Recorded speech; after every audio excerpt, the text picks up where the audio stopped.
welcome to another video. Today it is the sew along for the McCalls 6891 or Butterick 6843 pattern. As ever, I am doing my sew alongs all in one. So the beginning will be my thoughts and review of the pattern, and then the end of the video will be the actual sew along, which will be broken up into chapters. So you can skip ahead to certain stages if you are only looking for help in certain points. Hopefully I've made that work. I've had so many requests to do a sew along for this pattern. I bought some Jungle Tropics cotton lawn to make this pattern many moons ago. It was during the knitting and stitching show where it snowed in March, and the sew over it party that was supposed to be going on got cancelled, and Mum and I didn't realise, so we turned up and it was all snowing, and I got an amazing deal on 5 meters of the Lady McElroy Jungle Tropics cotton lawn, specifically in mind to make this pattern, the longest version that they do, which I believe is view D. Yes, the longest skirt with the long sleeves on it. So I bought 5 meters of that fabric, which was wrongly labelled at £12 per metre, and I got a discount on it as well, so that fabric was total bargain. I ended up making an 8577 with it, and then have just been waiting for the perfect fabric to come along. Last summer I used the Flamingo Habitat cotton lawn from Lady McElroy to make my very first one of these dresses, and it was absolute love. I really love this shirt dress. When I used my Flamingo Habitat fabric, it was quite sheer, so I decided to fully line it, and I'm so glad that I did. And I've actually fully lined this one, even though it doesn't really need it because the fabric is not sheer, but I just prefer the finish that I get with a sleeveless dress when it has a lining. This pattern does come with facings for the armholes if you do decide to go for a sleeveless option, but I don't like facings, and I didn't want any visible top stitching on this because I decided not to use top stitching as a detail on this shirt dress. So I'm very pleased that I fully lined the bodice and the skirt, and I do talk you through that with the sew along. So what do I think of this pattern? I think, well, I mean, I've just told you, I love it. I've made 2 so far. I have another one cut out of the Lady McElroy Chantilly Cobra Corsage cotton lawn, and I just absolutely love it, and there will be more. So far I've only made sleeveless versions. I was considering doing a short sleeve version for this one, but if I had done that, I don't feel I could have worn it with a jumper underneath like this, and it's kind of like a pinafore to go over the top of things in winter, which I thought would be quite limiting, especially with this fabric because of the colour, the background colour of this. I feel like I can definitely wear this in winter as well as spring, summer and autumn. Obviously in summer I will just wear it without anything underneath, and that would have been when it would have been nice to have short sleeves on it. But again, I find short sleeves to then put under cardigans, and with the best will in the world, we don't have the best British summers here. We get maybe 2-3 weeks of like, oh my gosh, it's the hottest it's ever been in anywhere in the world, and obviously it's not, but you know, that's how we feel because we only get 3 weeks of it. But the majority of times you do want some kind of cover up, and I find short sleeves under cardigans really annoying, so I'm very glad that I've done this one sleeveless. At some point I will do the one with the long sleeves that then get rolled up because I really like how that looks. I'm intrigued and want to try it, but so far I've done 2 sleeveless ones, and my Cobra Corsage Chantilly is also sleeveless because, again, for the same reasons, it's going to be a spring summer dress, that one, because of the colour of the fabric. So one of the reasons that I was getting so many requests to do a sew along for this was because of this collar. I was getting lots of people just saying, the instructions are confusing me, I don't understand, what am I supposed to be doing? Hopefully in this sew along I've translated them well enough that you guys can understand what they're asking you to do. I've also given you my tips and tricks for how I've put this together. I really like this collar, this little notched collar. I don't know, is it called a Revere? Just says dresses have collar, semi-fitted bodice and narrow hem, and then button tab wrong side shows for the sleeves on the view D, and 2-piece sleeves with pleats, seam opening and button cuffs and a sash. I think this is a Revere collar, but I'm not 100% sure.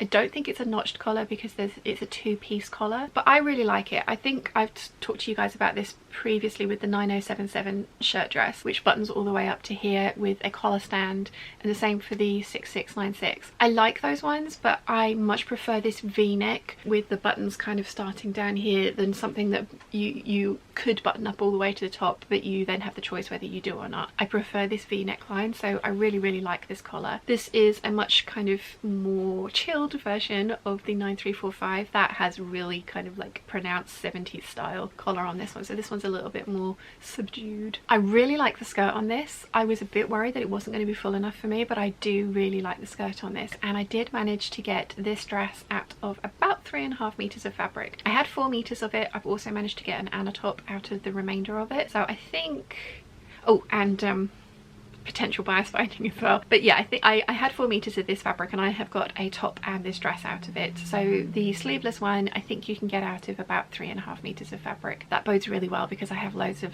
lengths like that in my stash. This fabric is 140 wide, do bear that in mind though. If you're using a narrower fabric you will need more fabric, and it does tell you that on the pattern. Finished garment measurements on the back of the pattern: measurement at the bust line, great. Then back length from base of your neck, not so great.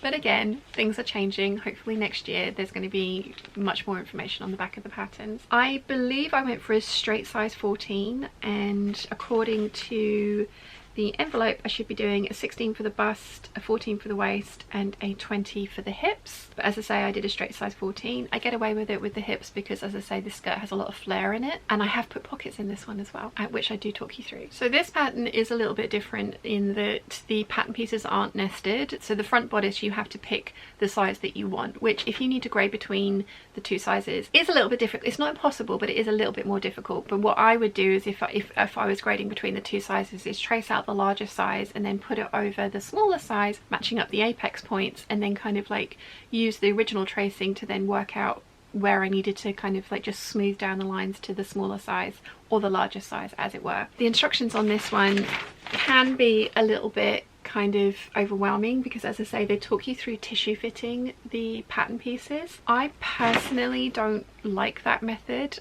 of trying to fit something, because if you just cut your tissue out and then start manipulating it the way that they're asking you to, which is cutting it apart, if something goes wrong you don't have an original to come back to. You have cut your original out. So I trace mine. I always trace my patterns. You guys know this. I've been doing that for the last 8 years. I tell you all the time, trace your patterns, only because in the UK these are expensive. I mean, I think I actually got this from America from Something Delightful, but still these are expensive patterns, and they're getting more expensive. The sales prices are not coming down as low as they used to, so I like to keep and preserve my original tissue so that if I want to come back to this again and I've changed size, or if I want to make this for mum, for example, or for my niece, then I have the original pattern to come back to, and I haven't, you know, the original is there so that I can start again from fresh, especially if I had messed up in cutting apart the tissue and stuff. Yeah, you can't go back once you start cutting into it and things like that.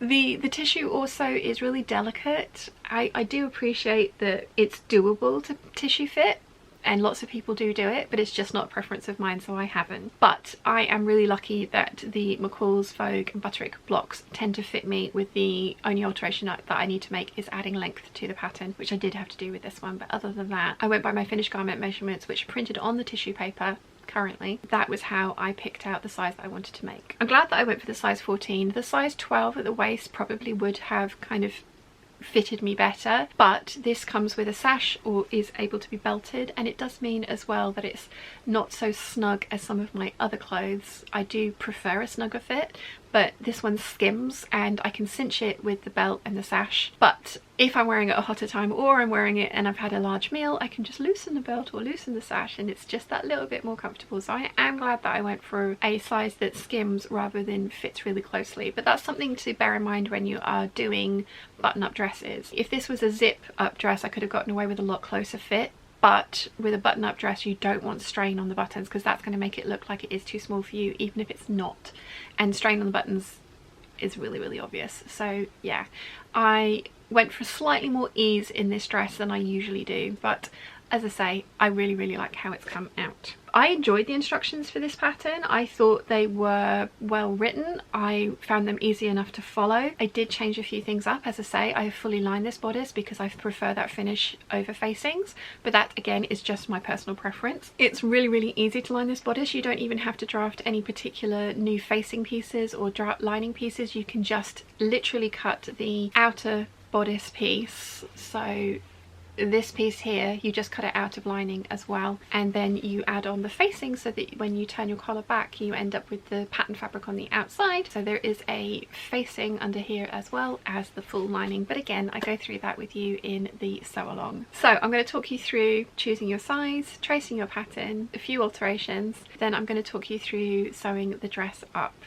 So let's get started. As you probably know, this is another one that I have already made up, and you guys have asked for a sew along since I did that, so I don't actually need to trace my pattern. So it's going to be another please do as I say and not as I'm showing you. But the first thing you want to do is iron your pattern tissue flat so that you can get a nice accurate trace, because look, there's like little dents in there, and if you accidentally trace that in you could end up losing that 1/4 of an inch that's there. So just trust me, iron your pattern tissues flat. I have done mine, and that's why they're not as bad as they usually are, and then I folded it back up to fit it back into the envelope, which is why it's looking flatter than they sometimes do. So the next thing that we need to do is work out what size I'm going to make. So again, as ever, size 16 for the bust according to the envelope, 14 for the waist, and a size 20 for the hips. I have the size 8 to 16 size bundle. They've actually done quite a lot of work for you with these ones because it's a Palmer and Pletch tissue fitting pattern. They've individually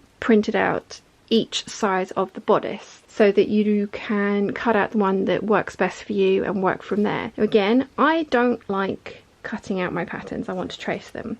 So I have traced my pattern piece and I have gone for the size 14. So I've got size 14 there, and the bust measurement is at the apex and it's 40.5 inches. So for a size 14 that's 36 inches, and so that's 4.5 inches of wearing ease. Because my bust is actually 38 inches, that's 2.5 inches of wearing ease. I love how my original dress has turned out, so I'm going to stick with that. And then the waist is down here where the waistline is marked, and for the size 14 that's 30.5 inches. So for the size 14, again 28 inches, 30.5 inches, 2.5 inches of wearing ease. So I don't worry about the skirt.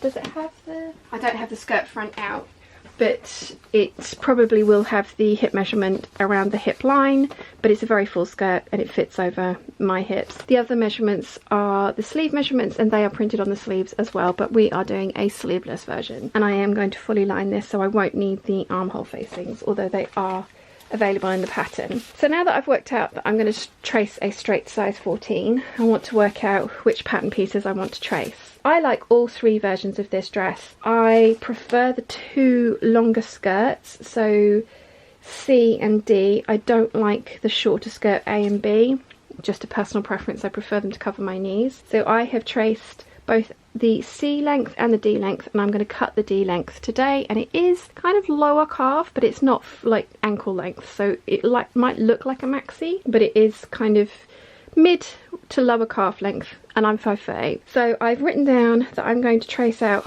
all of the pattern pieces 1 through 15, and as I trace them off, I would then make a mark through these. When I come to do the skirt front and back 12 and 13, I'll do a mark once for one length and then do a cross to identify that I have traced both lengths out, and that way I make sure that I trace all my pattern pieces and don't miss anything off, because ask me how I know, I have done that before.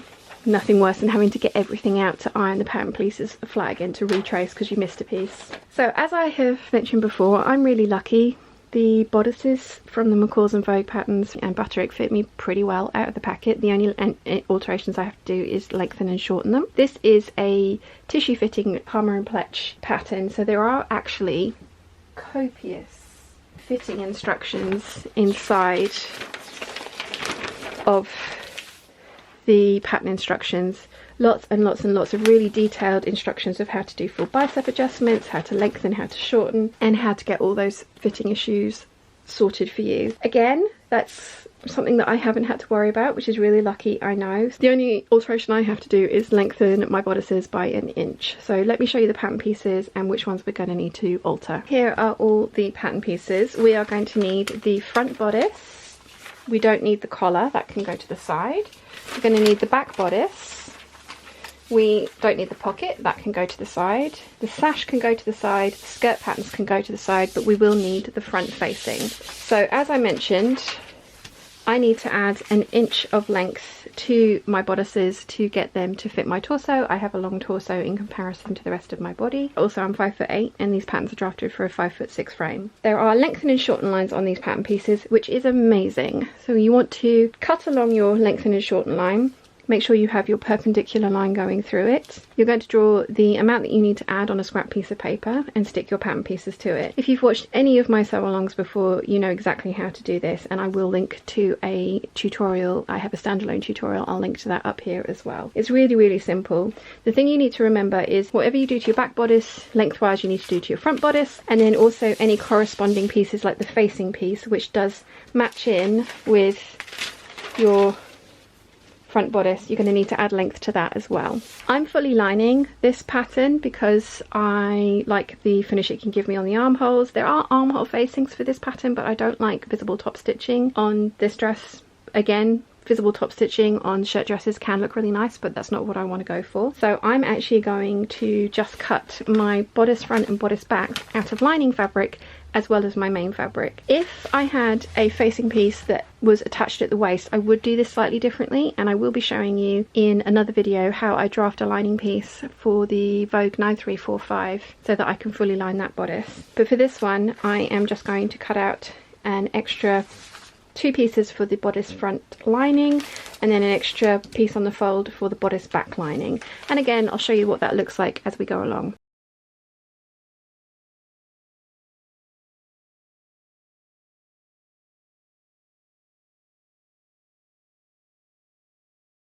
As ever, I am starting right in the middle of the instructions rather than at the beginning, and that's because I would like to get the skirt sewn and hung up so that it can do anything that it would like to on the bias. I've made this before with cotton lawn from Lady McElroy and it actually didn't drop on the bias at all, but I would just like to give it the opportunity to do so. So we're going to start from step 34, which is stitch 1 pocket section to skirt front at each side in a 1/4 inch seam, press seam towards pocket. I'm going to French seam mine in because I prefer how that looks, and even though I'm lining this dress, fully lining this dress, I still think that it gives you a stronger and more durable seam, especially as this is a cotton dress. It's going to be machine washed. So I'm going to French seam my pockets. I have my pocket pieces here and my skirt pieces. I also have my lining pieces. So I'm going to get the lining sewn up first, and I'm going to do these with French seams as well. So we need to sew the back seam together,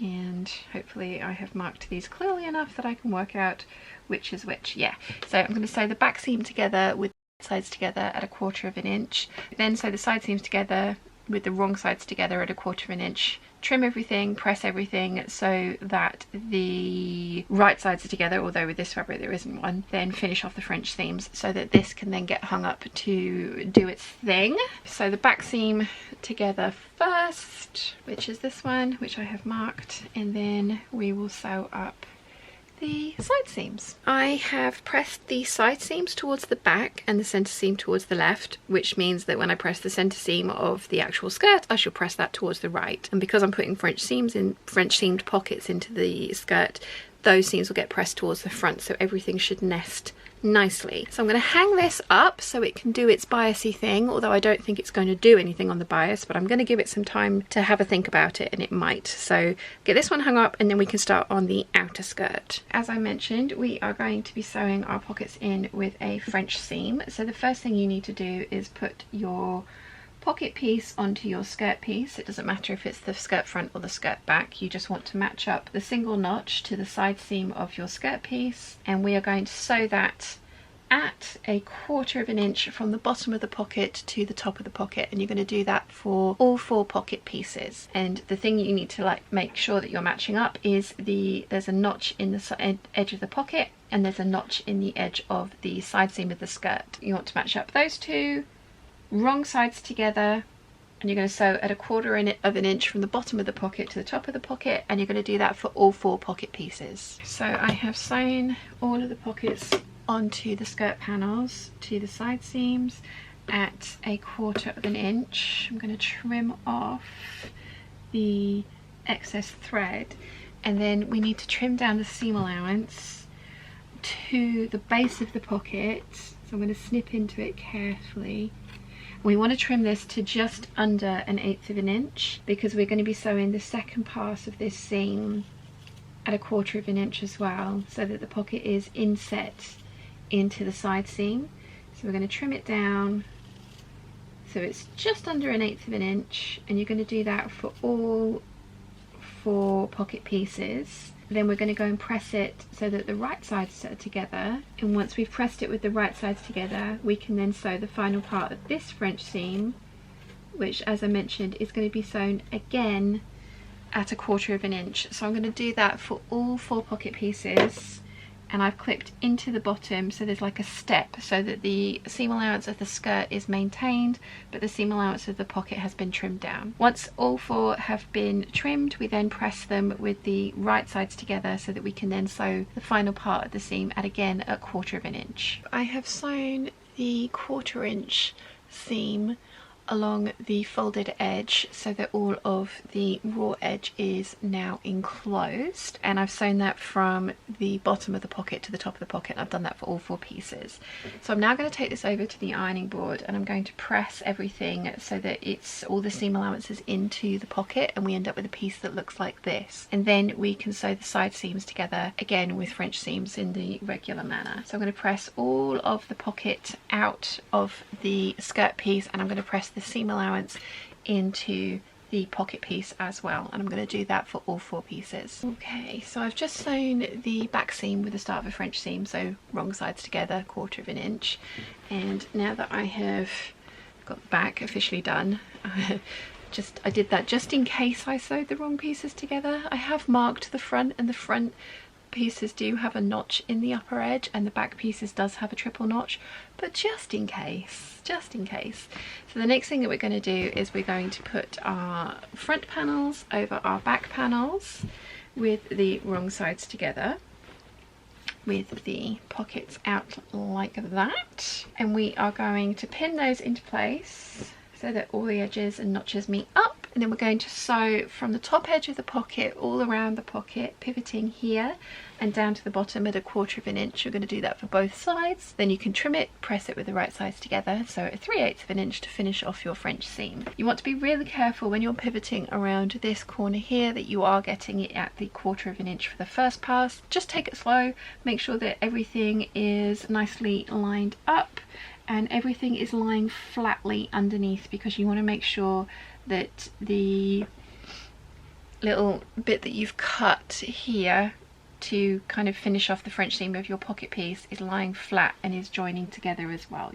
You don't want those kind of curled under into the body of the skirt, because you won't end up catching them. So I'm going to get this pinned, sewn at 1/4 of an inch, and I'm going to do the same for both sides. I have sewn my seams at 1/4 of an inch the whole way around. Now I need to go through and trim everything down to just under 1/8 of an inch. You want to be really careful around this kind of pivot point here, because there are a few layers of thicknesses of fabric through there, so it will be slightly more difficult to cut in, especially if you don't have scissors that are sharp to the tip. These are my little Kai N5135 L19 snips, and they are sharp to the tip, which means I don't have to kind of put the fabric there to try and cut through it, which I used to do, and I have accidentally cut through that point more than once, so ask me how I know. So you just want to be really careful when you are trimming off the excess of this part of the seam. So I'm going to do that for both side seams and the back seam. Then I'm going to go and press them with right sides together so that I can finish off the French seam, sewing all around at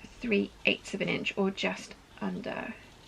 So I'm going to get this all trimmed, pressed and sewn. I have pressed the right sides together, and if you're careful you should end up with a nice flat area here. So I'm now going to sew the same seam again from the top of the pocket around, pivoting at the side seam and down to the bottom edge. Now I'm going to sew that at 3/8 of an inch.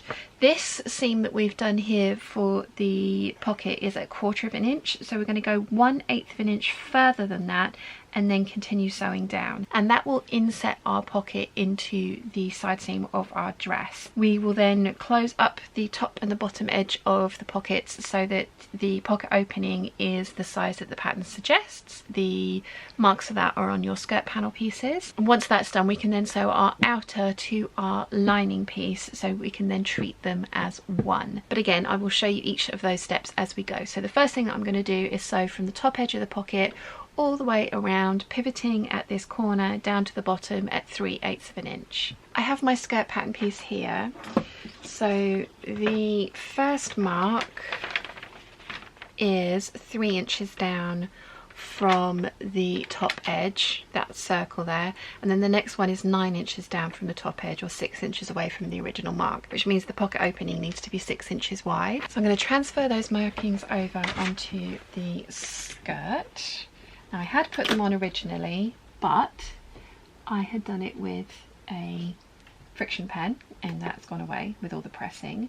So the first thing I want to do is make sure that the pocket openings are aligned, because we want to make sure that we are sewing this with everything aligned so that you end up with your pocket nicely enclosed within the seam. So we've got 3 inches down, which is there, and then we've got 9 inches down from the edge, which is there. So we're sewing basically 1 3/4 inches up from the bottom of our pocket and 3 inches down from the top of our pocket. We're going to do the same on both sides, and this is just to enclose the pocket edges and to make sure that this doesn't become an area of weakness. If we left this as our pocket opening, the pocket opening would be huge, which we don't want. So we're going to sew from the bottom of the seam allowance here, so 3/8 of an inch up to that marking and back stitch, and then this one we need to sew again, it's 3/8 of an inch away from the folded edge, because it's a 5/8 of an inch seam allowance and this is 1/4 of an inch turned in. So we're going to sew at 3/8 of an inch away from the folded edge of our French themed pocket bags to finish off those pockets. So I'm going to get that done now. So I'm going to trim off the excess threads from both sides, and we have a nicely finished pocket. So we want to press our pockets towards the front. Once we've pressed our pockets towards the front and the side seams towards the front, we will then need to baste the top of the pocket to the top of the waistline. We're going to baste that into place. We should end up with a nicely inset pocket into our side seams. So I'm going to repeat those processes for the other side. So we need to sew from the waist seam 3 inches down, then 9 inches further down from that to put in our pocket openings. And again, you want to be careful and make sure that this line of stitching is matching up with the line of stitching on the other side, so that the pocket is properly and fully enclosed within those lines of stitching that we're doing. You should be able to feel it. It should all line up pretty well. So yeah, happy with that. So 3 inches down from the top of the pocket, and then 9 inches down from the top of the pocket, and repeat the process. And as I say, we're going to press the seams, the pockets and the side seams towards the front, and then the centre back seam, you're going to press it in the opposite direction to the centre back seam of the lining, so that we can nest those seams when we come to attach the lining. So I'm going to get this pocket sewn and pressed, and then we'll move on. I think you can just about see there. So this is the bottom of the pocket bag being sewn shut and meeting up with the side seam there, then the top of the pocket is sewn shut there. So I'm going to go and press these towards the front, press the back seam in the opposite direction to the lining so that we can nest those and stitch them together. As I mentioned, we need to baste the top of our pocket bag to the waistband of our skirt. I'm actually just going to pin it in place because we are also going to baste the lining in, which, as you probably know, this pattern doesn't technically have a lining, but I actually prefer the finish I can achieve for the bodice with a lining, and just the way that the dress hangs with a lining. So I've pinned the pocket bags into place along the waistline, and I have got my lining that here's one I made earlier. So we want to put the lining to the skirt, and we're going to do it with the wrong sides together, and if you've pressed your seams correctly they should nest, and we are going to stitch the lining to the outer along the upper edge. When we attach the skirt to the bodice, we will be attaching it as one singular piece and treating it as one piece at the waistline, but as I mentioned, we will hem them independently of each other, but we can totally sew them together now. You should be able to nest your seams. So I'm going to get that pinned into place, and I'm going to sew it in place at 3/8 of an inch. The seam allowance on this dress is 5/8 of an inch, so 3/8 of an inch is sewing it together within the seam allowance, and that line of stitching won't be visible. Yes, technically it's basting, but it's not stitching that's ever going to get removed, so you don't need to adjust the stitch length on your machine. So I'm going to get this basted into place, or pinned into place, basted at 3/8 of an inch together along the waistline, and then I can let this hang and the bias do its thing in the skirt if it's going to do anything. Now that we've got the skirt complete and doing its thing, we can move on to making up the bodice. So the first thing that we want to note on this pattern is that there are lots and lots of markings on this pattern. So there's a large circle here, a small circle here, and a small circle over here. Then we've got all the dart markings. So we need to transfer over all of the markings and the notches, and on this pattern they are particularly important because they will help you to get the collar sewn in correctly. So the way that I like to transfer markings is I will take my pin and I'll put it through the large circle. So I'm going to clip into the notch all the way through my fabrics, and as I say, I've put a pin through the point that I want to mark. Do the same with this small circle. So I'm going to do the same thing all the way around. The small circles on the armholes are not so important because I am not adding in sleeves. I'm doing a sleeveless version. But if you're doing sleeves, this is where the gathering comes to, and will correspond to markings that are on the sleeve portion of your pattern. But you do want to put in your notches, and then all of the markings for your darts. And again, we've got a large circle here. What I will now do is take my marking pen, and I've got a orange friction pen, and I'll just peel back the layers and make a mark. So this is the large circle, and then I'll make a mark for the small circle. So I'm just distinguishing between the two. I am going to need my chalk pen because I am lining the bodice of the dark green with black cotton lawn. So I'm going to make a mark there, and then this is the one for the chantilly. So yeah, the important thing with this pattern is to transfer over all of the markings because they are what are going to help us get everything lining up later. So once I've done all of those ones, I can then move on to the small dots and do the same thing, and I just peel back the layers and put in the markings. I'm not going to worry about the triangle because that is the shoulder point, and when you've sewn this at 5/8 of an inch, that goes through the shoulder point there. So the triangles are for shoulder points and I don't worry about those, but I do want to put in all the circles. Again, I'm using a friction pen. You want to make sure that your friction pen does come off of your fabric on a test swatch before you start drawing on your actual fabric, especially with the chantilly, which is basically see-through. So you want to make sure that the pen comes away with heat, which I have done. So here is another large circle, and then we're just going to repeat this for all of the markings. So we're going to do the same with the darts as well, and we're going to do the same for the front and the back pieces and the collar and the facing, because all of those have these corresponding people call them balance points, or just like indicators of things that need to match up. With these circles, I can't draw an entire large circle around it, so I'm actually marking where the pin has gone through the center and then kind of drawing as much of a circle as I can. When I take the pin out, I can go back in and complete the circle, as it were. So we're going to do the same for the darts.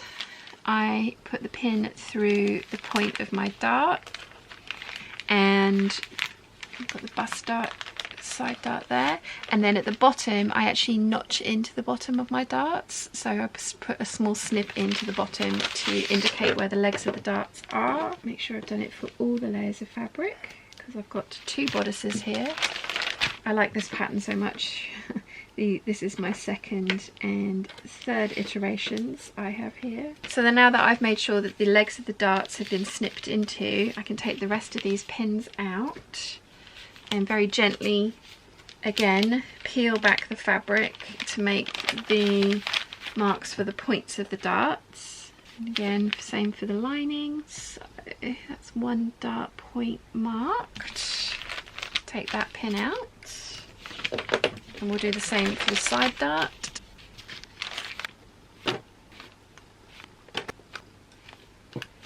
Right, so now that I have successfully transferred over all of the markings from my pattern piece, I can take the rest of the pins out. Now I'm just going to put the actual bodice to the side for a second.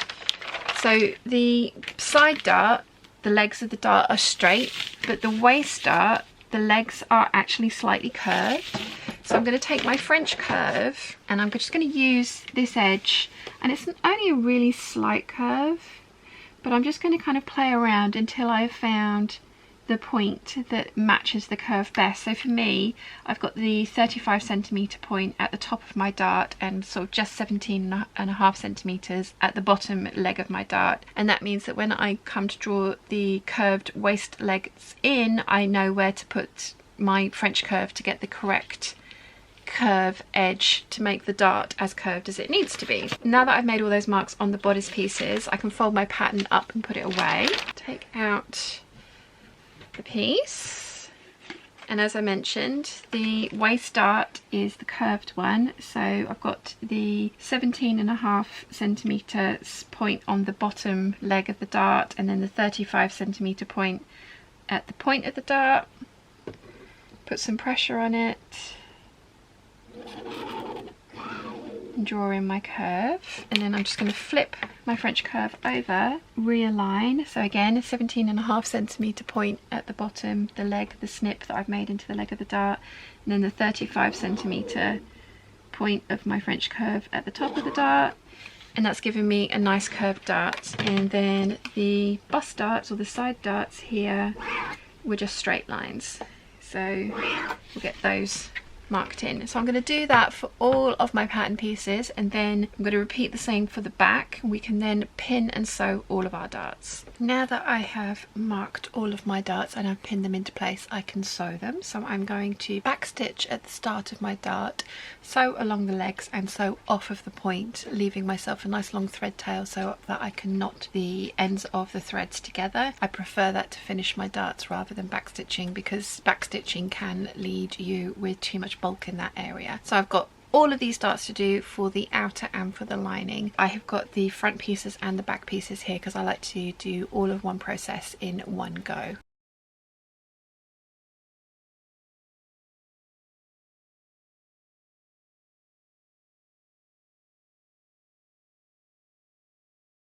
Okay, now I have sewn and tied off all of my darts. I now need to press the darts. The side seam darts are going to get pressed downwards towards the waist, and then the waist darts are going to get pressed towards the centre. That's going to be the same for the lining and for the outer and for the back and the front.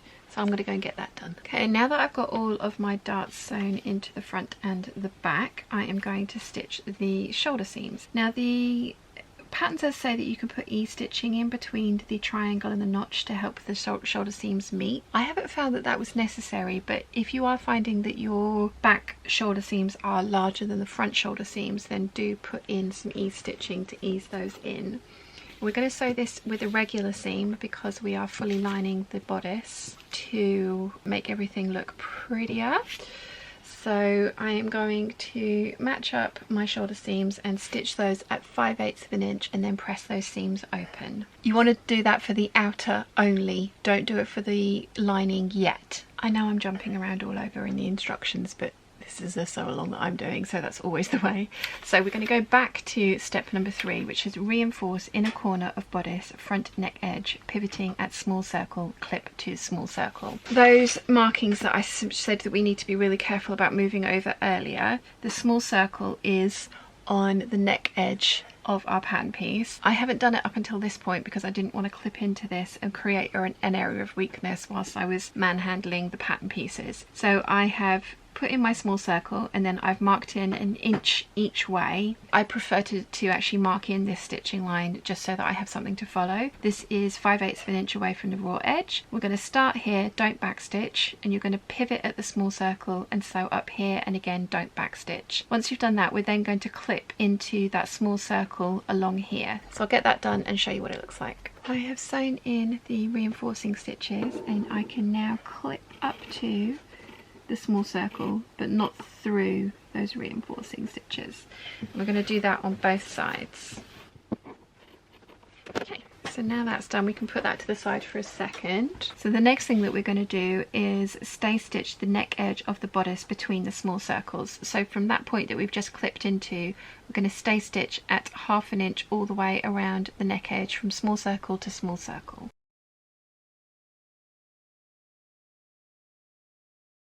So as I mentioned, it's all the markings on the pattern pieces that are important on this particular pattern. So we've got the small circle on our collar, which will match up with the small circle that we've just reinforced. We've then got this larger circle here, which will match up with the larger circle that we've got on our pattern piece around the neck edge. And you want to mark that on both sides of the collar and on the interfaced collar and the uninterfaced collar. So I've just made holes through my pattern pieces and I am just using those holes to put on those markings.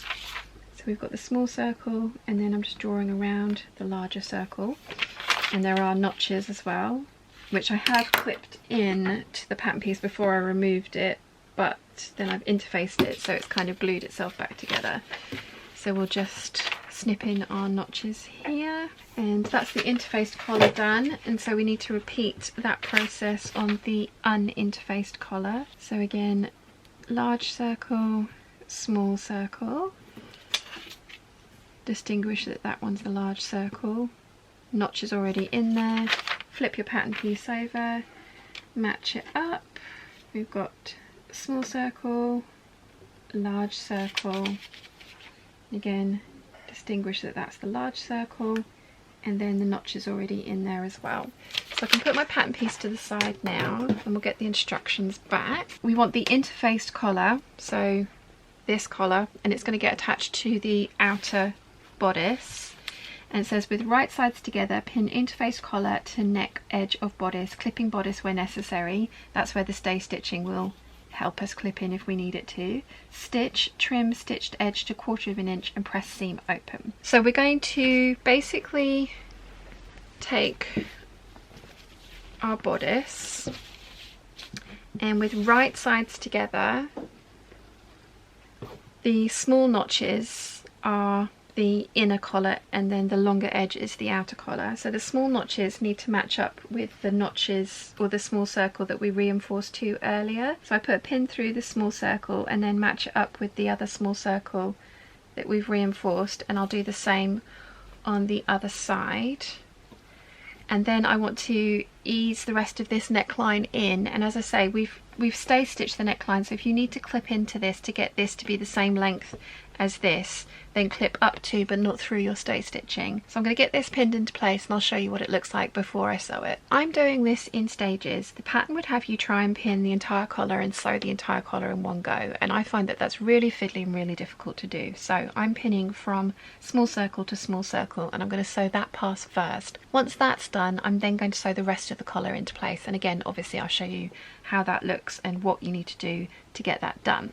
So I have got my interface collar right side together with the bodice and I've pinned it in place across the neckline from small circle to small circle. I'm going to back stitch at the small circle and sew at 5/8 of an inch all along this back neck edge to the other small circle, and I'm going to back stitch there. I'm going to sew with the bodice side up because the collar itself is actually flat and will behave itself. If you're going to get any tucks and puckers, it's going to be in this back neck area of your bodice. So I'm sewing with the bodice side up to make sure that that behaves itself. And as I say, we are starting and stopping at the small circles, and you want to back stitch at the beginning and at the end of the small circles, and you want to be really accurate and make sure that you are hitting those small circles. That's really important to get a neat collar. I have stitched from small circle to small circle and I have back stitched at the start and the end. So the next thing that we're going to do is pivot the bodice piece match up the notch and the large circle. And again, we're going to be sewing from the bodice side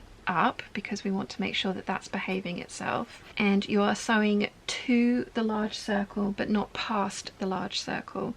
So you don't want to sew right to the end of the collar piece.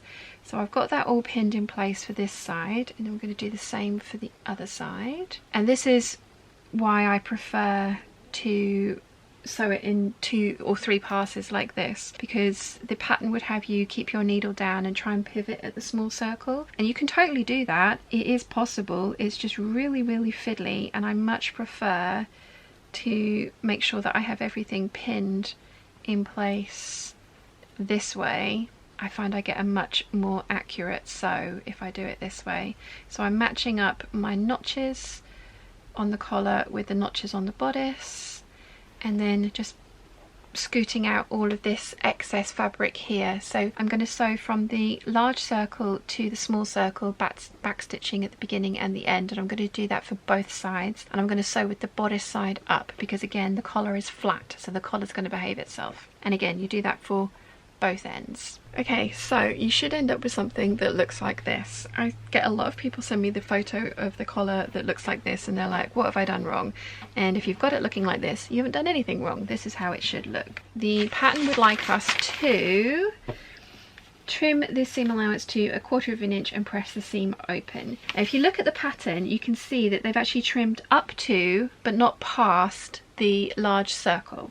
So I'm going to trim the seam allowance from the large circle to the large circle, and then I'm going to go and press those seams open. Okay, so once you've pressed and trimmed your seam allowance, you should end up with something that looks like this. So as you can see, I've left the seam allowance intact on this part of the collar piece, but I have trimmed it off for the piece that was sewn.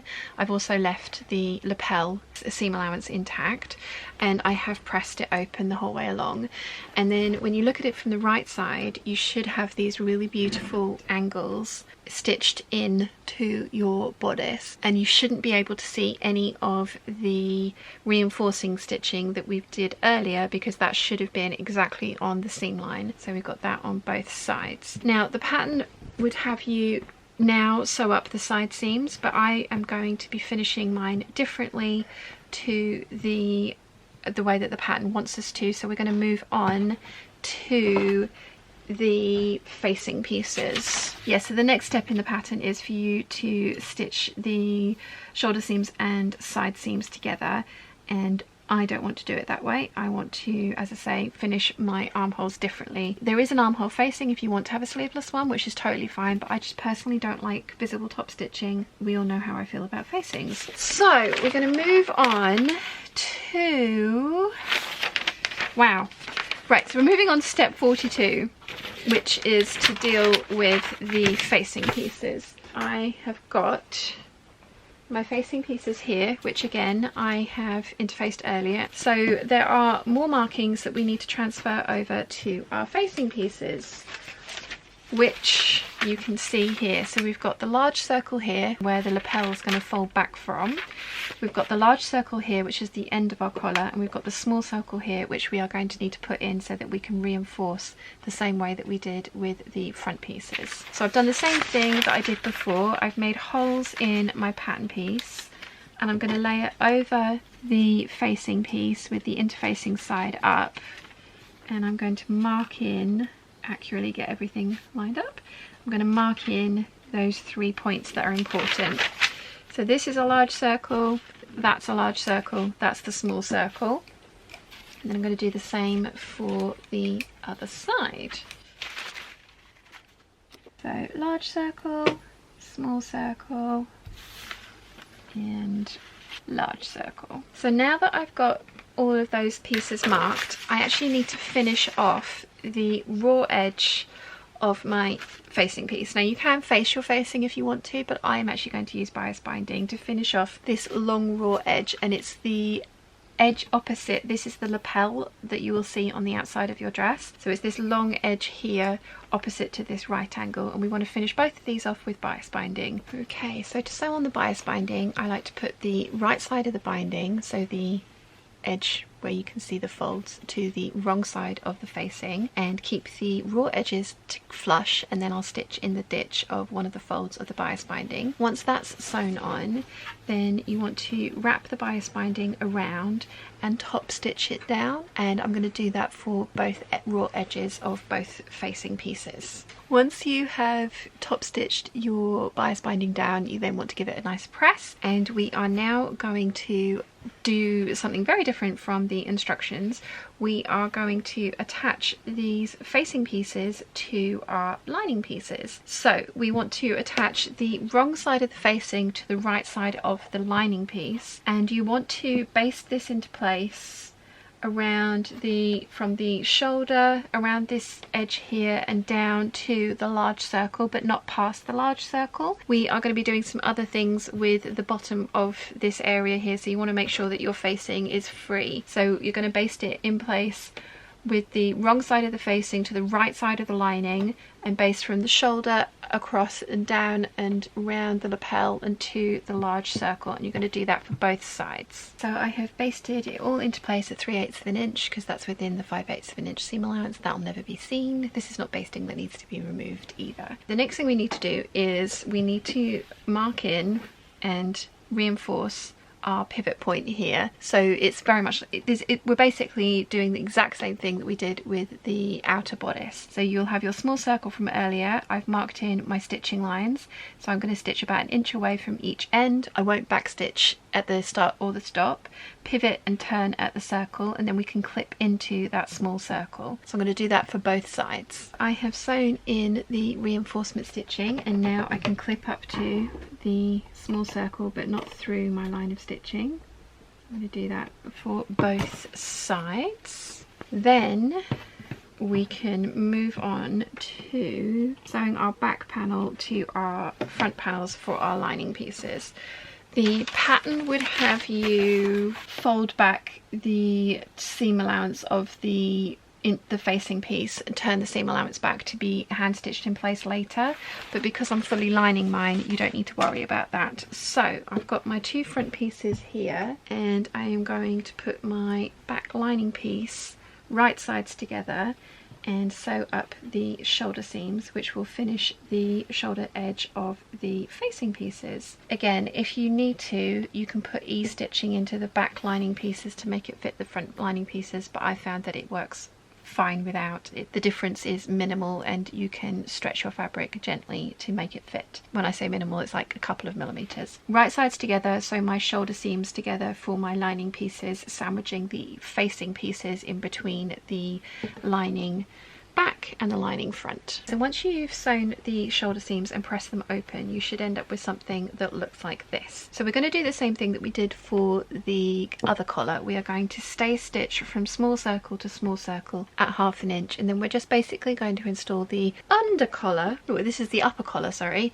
We're going to install the upper uninterfaced collar in the same manner that we did with the interface collar to the main bodice, which is to sew it from small circle to small circle, back stitching, matching everything up, and then pivoting and doing the 2 other edges. So again, I have sewn the facing to the front bodice pieces with the wrong side of the facing to the right side of the lining. I have then sewn the right sides together for the back lining and the front lining, because we're treating this as one piece now, and I've pressed my shoulder seams open. I'm going to go and give them another quick press just to make sure that they're really flat. I'm going to understitch the neckline around here from small circle to small circle. I'm going to stitch that at 1/2 inch, and then we are going to install the collar in the same manner that we did with the outer bodice pieces. So this is slightly different to how the pattern would have you do it, because if according to the pattern there isn't any kind of back neckline for you to attach this to. So we are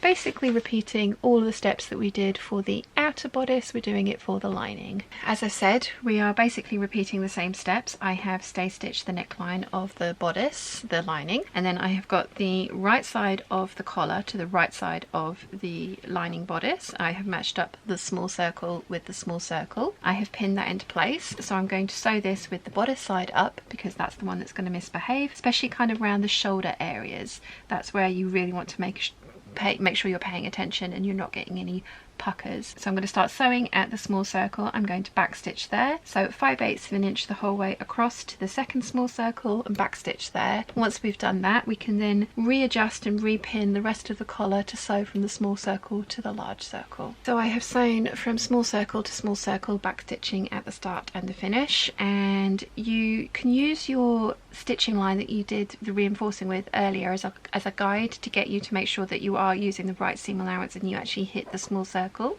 So now that I've sewn the back neck edge of the collar, I'm then going to pivot everything and pin into place the front edge of the collar. So we've got a notch to match up, which I shall do there, and then we have a large circle to match up,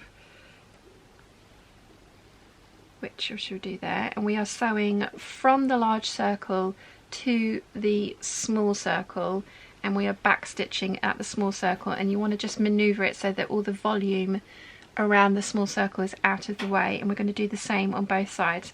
And it is important that you sew to the large circle but not past the large circle. You want to leave that floating free there. So I'm going to do that for both sides, and then we'll show you what that looks like. So you should end up with a second collar that's sewn in like this. We're going to do the same thing. We are trimming the seam allowance down to 1/4 of an inch, and you're going to trim, we're going to cut to the large circle but not all the way to it. It's just 1/4 of an inch away from the large circle, and we're going to trim the seam allowance all along the back neck edge to the other large circle, and then past the large circle you're going to leave the seam allowance intact. So I'm going to get that done and get those seams pressed open. So I've trimmed my seam allowance down and I've pressed the seam open, and this is what it should look like on the right side. So again, we've got the nice angle there, and we haven't got any tucks or puckers in our back neckline along there, and we have another nice angle here. So we are now going to go ahead and sew our facing to the outer bodice. So it says, with right sides together, pin collar and front facing to dress, matching symbols and having raw edges even. Stitch from the circle to the hem and from the circle to the centre back of the collar. Never stitch over the top of the circle.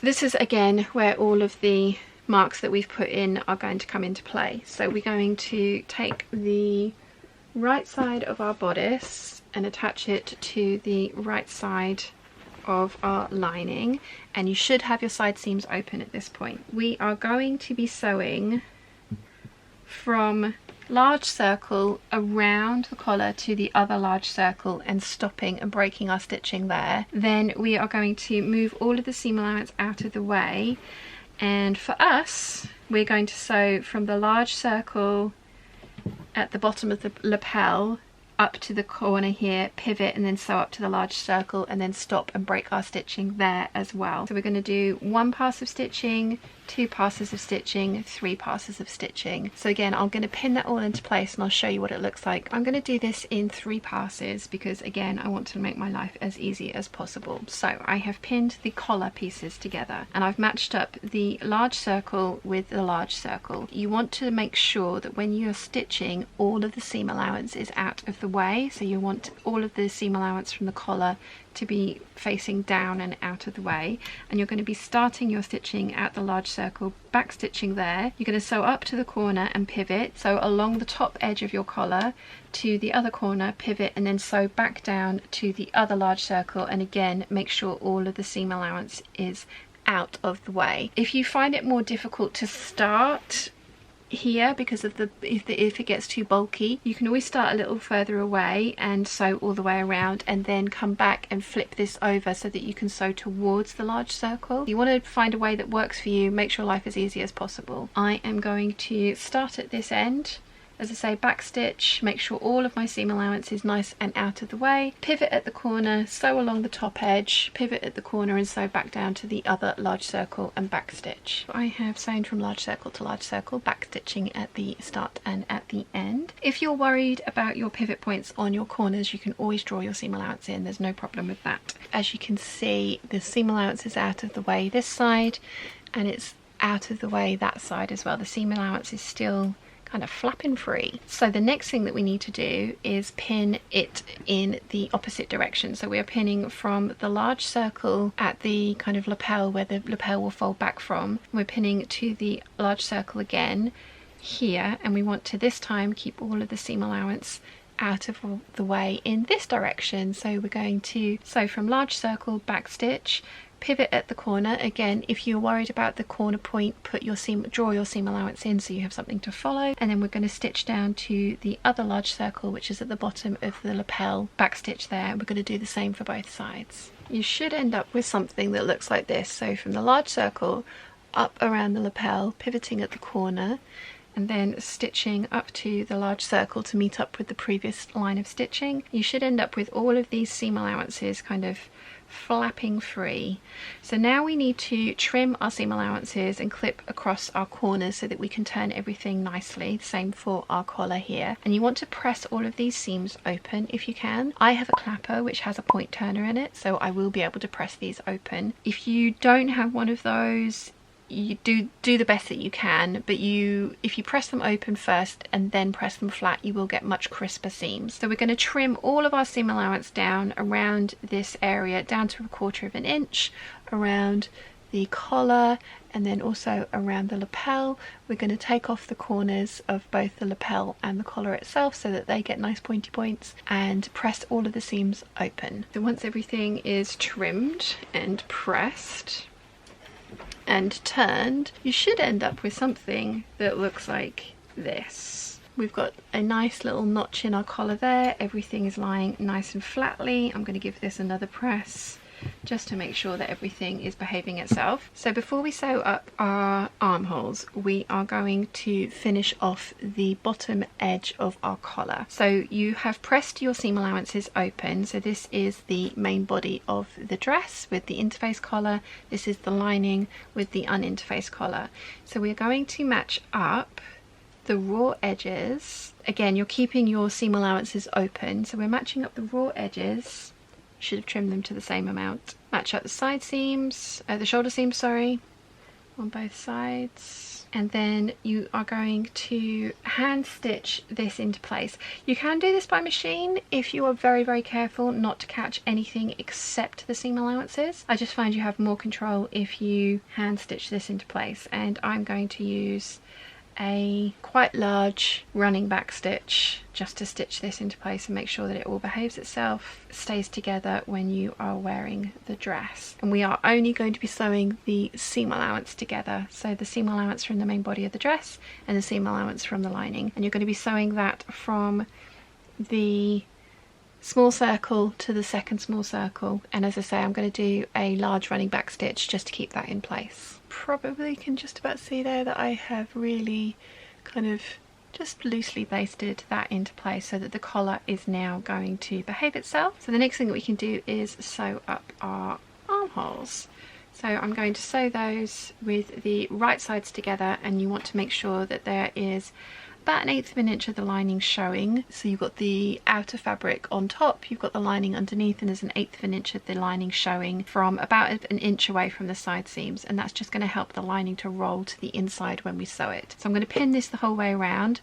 So there's going to be at the side seams, all the raw edges are going to be level with each other, about 1 inch in, you get 1/8 inch showing. Pin that all into place, sew it at 5/8 inch, and then we're going to trim it with our pinking shears so that we can turn it through and press it. I have sewn the armhole seams, and as you can see there is just a peak of the lining poking out. So I am now going to trim the entire seam allowance with my pinking shears quite close to the stitching line, because this is going to help notch the curves so that everything will turn through and press nicely. So you want to be quite close, not too close, obviously don't cut through the stitching line, but we're going to trim away the seam allowance around the armhole. We're going to do that for both sides, then we can turn it through to press it. So I've trimmed my armholes, and now we need to turn everything through. So you're going to reach from the back of your dress, the back bodice, you're going to reach through the shoulder seam, and you are going to grab all of your long facing piece, your front bodice, the lining, and you're going to pull it through, and you're going to do the same for the other side. So from the back to the front, reach through grab the facing, the front and the lining and pull it through.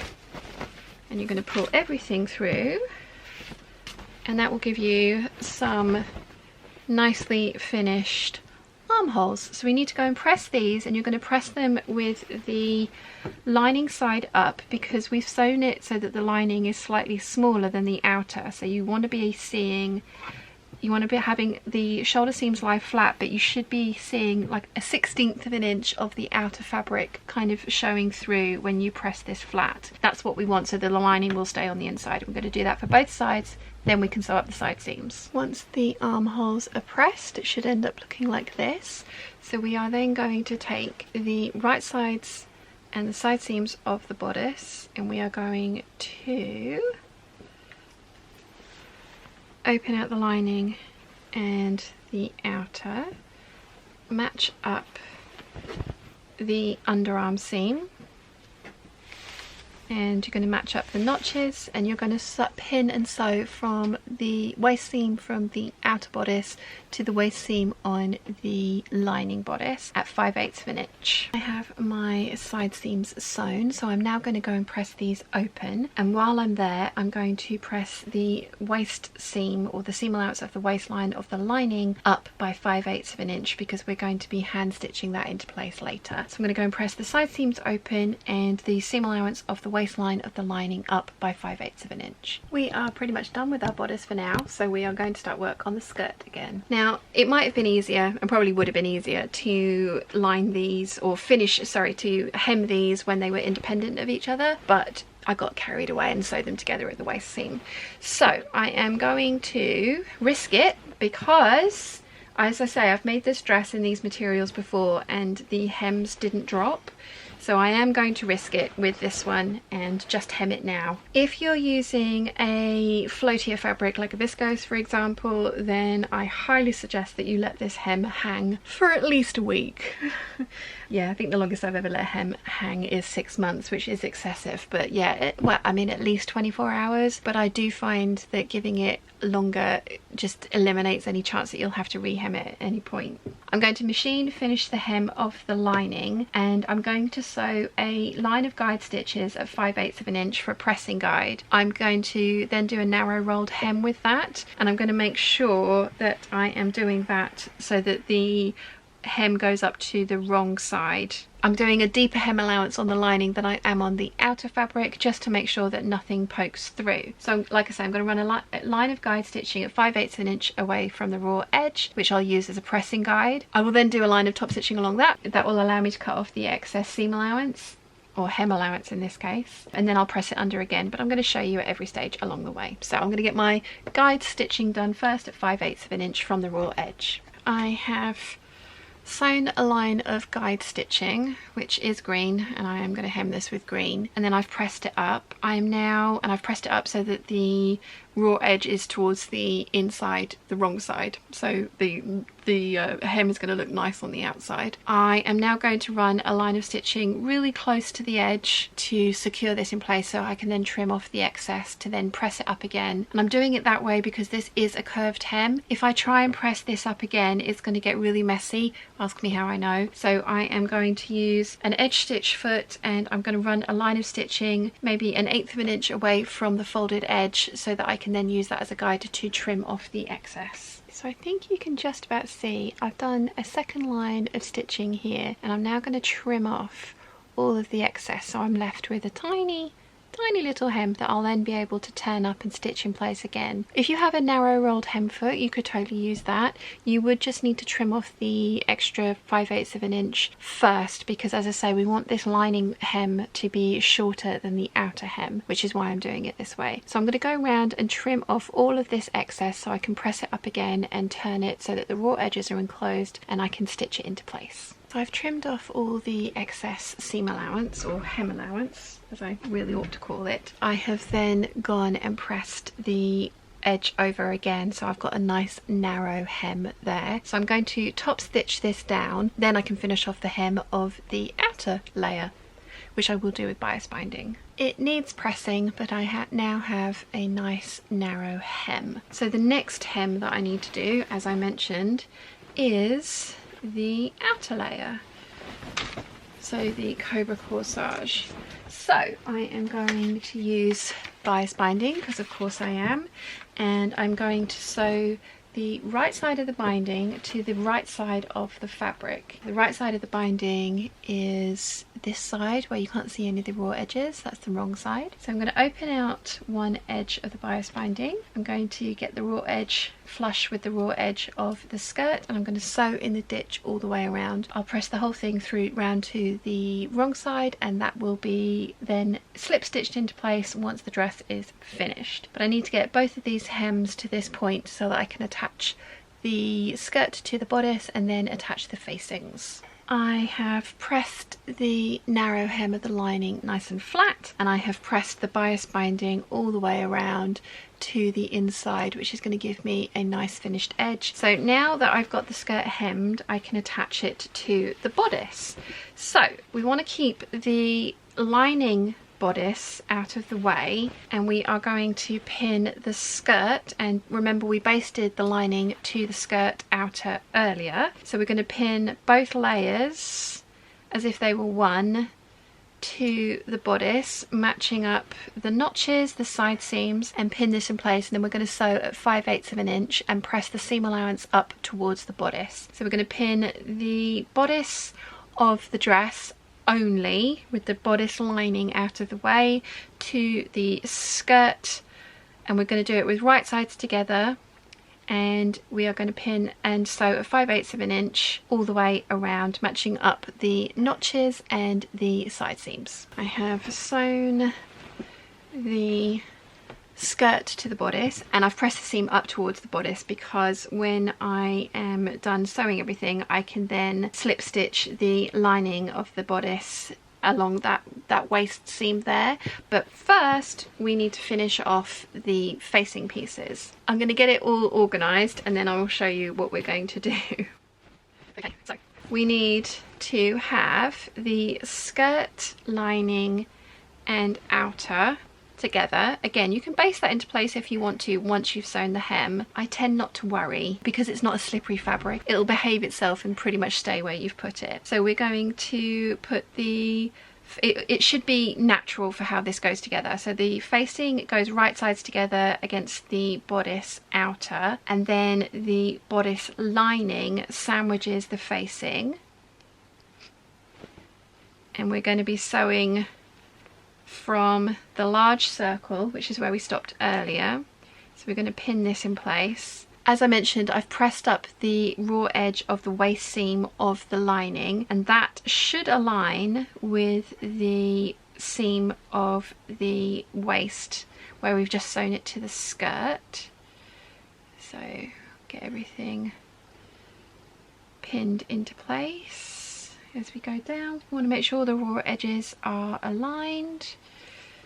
Everything is nice and flat. So when you get to the waist seam, just make sure that you keep the lining edge folded up as we've pressed it earlier. That will give us a nice finish when we're done. So we've got the edge, the folded edge of the waist seam of the lining there, and that's matching up with the waist seam that we've just sewn for the skirt. So we're going to pin the facing to the two skirt layers, again keeping all the raw edges even. We're going to pin all the way down to the hem. Now if you follow along with any of my sew alongs, you know I always make my facing pieces a little bit longer than the skirt that they go into because of the way that I like to hem my skirts with bias binding. So I tend to not use quite the same amount of hem allowance as the pattern would suggest. So I always cut my facings just a little bit longer so that I definitely have the wiggle room to get away with that. So we're going to pin and keep pinning all the way down. So we've got the right side of the facing to the right side of the skirt now, and then the skirt lining gets pinned behind that. So we're sandwiching the skirt pieces now between the facing and the skirt lining, making sure all the raw edges stay nicely aligned. As I say, if you've got a fabric that's not behaving itself as well, you can totally baste the front edges of your skirt and your lining together once that you've hemmed your lining and skirt separately of each other. You have to hem them first and then you can baste them together. But like I say, mine are fairly well behaved cottons, so I am just going to wing it and pin it. Okay, so pinning right down to the edge. And you should find that your skirt lining is shorter than your skirt outer. That is good, that is what we want. And the way that we're going to fit, and you can see my facing piece is much longer. The way we're going to finish off the bottom edge is you're going to keep the bias binding unfolded like that, and then you're going to stitch along the stitching line from the edge of the facing here. You're going to stitch in that stitching line that we've done previously, pivot at the 5/8 of an inch, and then sew up, or depending on which way we're doing this, so I'm going to be sewing from the top down. So I'm going to sew 5/8 of an inch down to the stitching line, pivot along that stitching line, and then stitch in the ditch basically along that stitching line, which is attached to the bias to the outer hem of the skirt, and that's going to enclose and finish off that corner, front corner for us. I'm going to sew 5/8 of an inch from the large circle down to the bottom corner, pivot, and then sew along the stitching line to finish off the front edge of our facing. We're going to repeat that on both sides. I have sewn 5/8 of an inch, pivoted at the corner, sewn along the previous line of stitching to secure the facing to the skirt panels. Now I need to trim off all the excess and clip the corner so that I can turn the skirt panel through. I'm going to leave myself a 5/8 of an inch at the end, so take off about an inch, which is what I've added, but I like adding this just in case, because I have had one in the past which has been too short and I've had to patch it. I now need to trim all of the excess away from the corner, and we're taking off the fabric, the interfacing, the lining of the skirt, and the bias binding so that we can turn that all through. And I'm going to get my purple thang to turn it through, so just kind of ease the point out so that it's nice and pointy, and then I can take this over to the ironing board to press it. So we're going to have the lining skirt piece hanging free, and we're going to hem the bias binding by hand, slip stitch it down so it's behind the black skirt lining. So I'm going to trim the other corner in the same manner and press the front edge so that it's nice and crisp. So I have pressed the front edge nice and flat. Now for the inside we need to pin the bodice lining to the waist seam and slip stitch that into place. We also need to put on our buttonholes and buttons. Once the lining is stitched down, you can also slip stitch the facing into place if you would like to. Because we've fully lined it, you can make sure that the stitching is never visible on the outside, because you can stitch into the lining fabric. It's something that I didn't bother doing with my last one, but if you find that your facings are flapping about or if facings annoy you, then you can totally do that. I'm going to do this first. I am going to pin my lining into place, and I'm going to match up my side seams. You can stitch in the ditch if you want to, but I am going to hand stitch this into place just because I prefer the finish that I can achieve. So I'm going to pin it all into place, matching up the folded edge with the stitching line that is attaching the skirt to the bodice. I will sew all the way across there. Then I'm going to put in my buttons and buttonholes and buttons. So get this done first, then we can move on to the closures. I have slip stitched the bodice lining to the waist seam where the skirt was attached, and now I can mark on the placement of my buttonholes and get those sewn in. So I'm going to take out the front bodice piece Usually you would put 3 buttons across the front bodice and they are horizontal buttons, but because I've added an inch of length, I'm actually going to put 4 down the front. Then there are going to be a further 1, 2, 3, 4, 5 down the skirt. So I'm going to use my Simflex to get them all evenly spaced, and the buttons themselves, or the buttonholes themselves, you can see here I've drawn in the 5/8 of an inch seam allowance, and then the buttonholes themselves are another 5/8 of an inch in from the seam allowance. The first one is level with the large circle which we put in earlier. So I'm going to transfer the large circle over again onto the front of the bodice so that I can get the first buttonhole marked. Then I will use my Simflex to mark in the rest.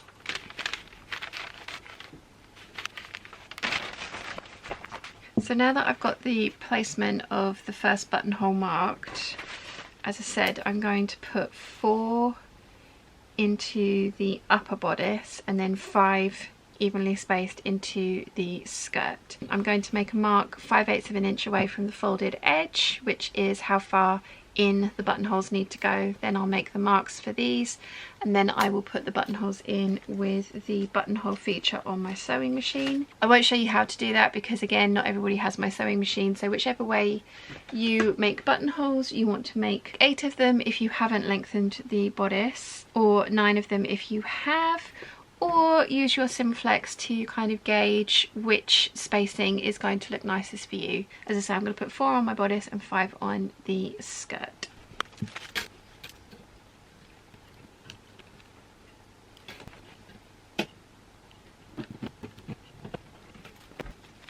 So to keep the spacing even from the bodice through to the skirt, I've actually decided to put 7 buttons on the skirt. 5 was only going to come, it wasn't going to be quite far enough down, but that is just again a personal preference. The spacing on the skirt pattern is very different to the spacing on the bodice pattern. I just prefer how this looks. So I've got 7 skirt buttons on my skirt and 4 buttons on the top, so 11 in total. I have got all my buttonholes in place. So the next thing that I do is I will pin the front edges together, matching up the waistline, matching up the lapels, and that way I can accurately, hopefully, get my button placement. So I'm going to poke a pin through my buttonhole, and then I will make a mark where that pin comes through, and that's where I'm going to sew my button, and I shall do that for every single buttonhole. Then before I start sewing in my buttons,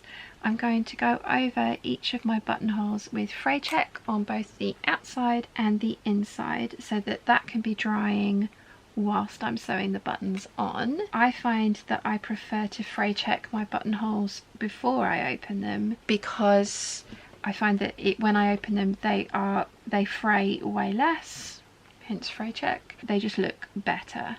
So once I've marked all my button placements, that one I'm going to do with my orange friction pen. Once I've got all my buttons, oh yeah, friction pen, there's a white chalk pen's not going to show up on that. So once I've got all the buttonholes in place, I'll take out these pins, or all the buttons marked into place, sorry.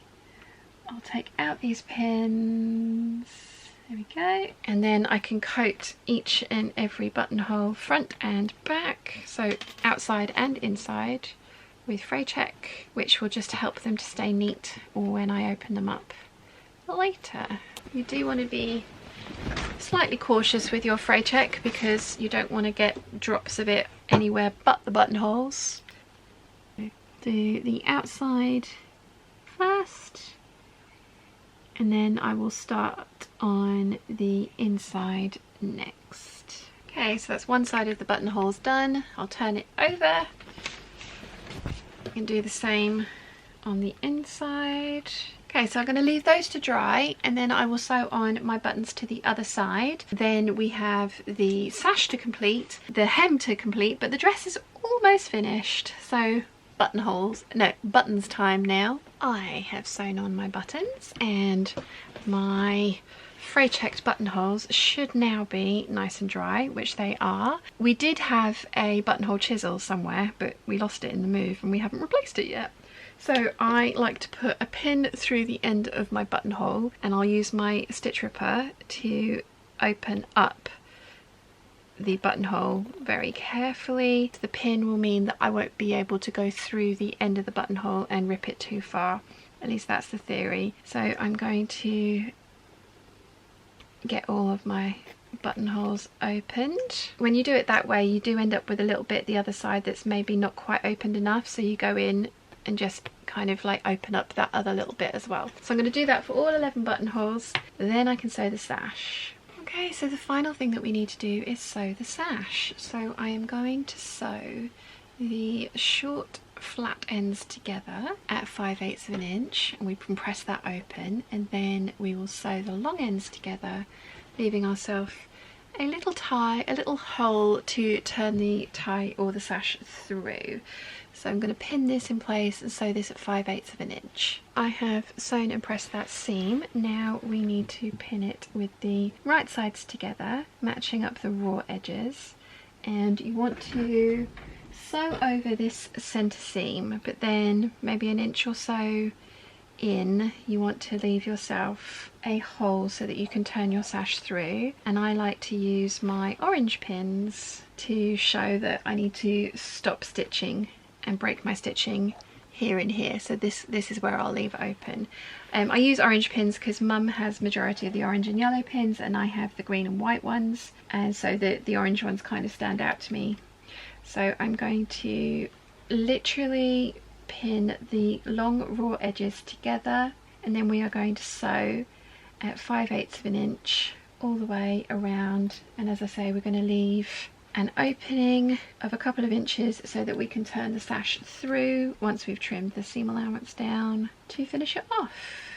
So I'm going to get that all pinned into place, and I will sew from the orange pin to the tip and back stitch at the start and stop, and then I'll sew from the other orange pin to the other end, back stitch at the beginning and the end. Then we can trim the seam allowance, turn it through, press it, slip stitch it closed, and we will be done. Okay, so we just want to trim off the ends so that they will turn out and be nice and pointy, and also the corner. We're going to do that for both sides. Trim off the excess thread as well. Once we've done that, we can then start turning our sash through, and again you will have left the little hole to turn it through, so you just kind of feed it all through and pull it through. And once we've done that, you can press it and slip stitch that opening closed, and your dress is done. As ever, if you have any questions at all, please let me know in the comment section down below, and I'll do my best to answer them for you. I love this dress.